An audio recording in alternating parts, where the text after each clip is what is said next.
Bugungi kunda mamlakatimizda yoshlar tadbirkorligini qo'llab-quvvatlash, ularning biznes olamidagi ilk qadamlarini mustahkamlashga katta e'tibor qaratilmoqda.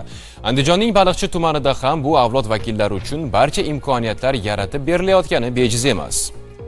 Tadbirkorlik faqatgina yer olish yoki imtiyozdan foydalanish emas, balki mas'uliyat, intizom va bajarilishi shart bo'lgan investitsiya majburiyatlaridir. Ammo ayrim yoshlar tomonidan o'zlariga berilgan imkoniyatlarni suiiste'mol qilish holatlari kuzatilmoqda.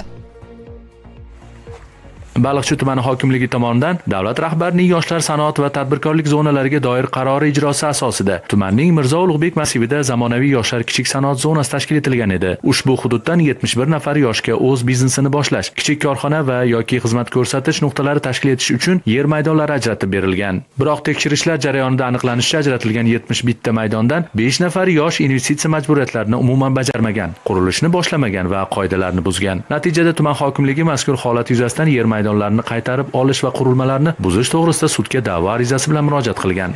Sud qarorini so'zsiz ijrosini ta'minlovchi organmiz.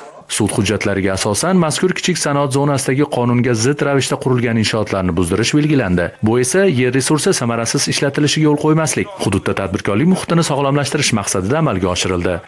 Bugungi kungacha mazkur tadbirkorlik subyektlari ish faoliyatini boshlamaganligi, o'zlari taqdim qilgan loyihada ko'rsatilgan ishchi o'rni yaratilmaganligi sababli hozirda tadbirkorlik subyektlarining yer maydonlari tadbirkorlar tomonidan va Majburiy ijro byurosi tomonidan bo'shatilmoqda.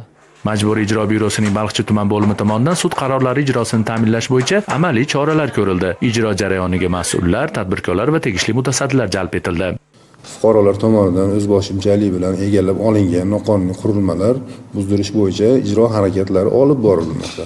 Bu bo'yicha Baliqchi tuman hokimligi da'vogar sifatida qatnashgan.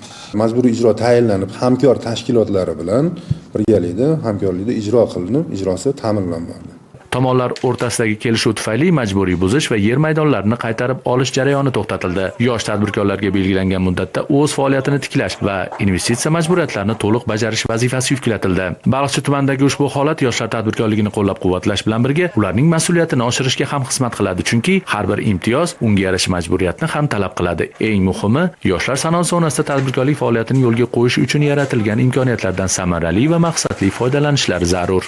Bu kun Akmal Mo'ydinov, Andijon.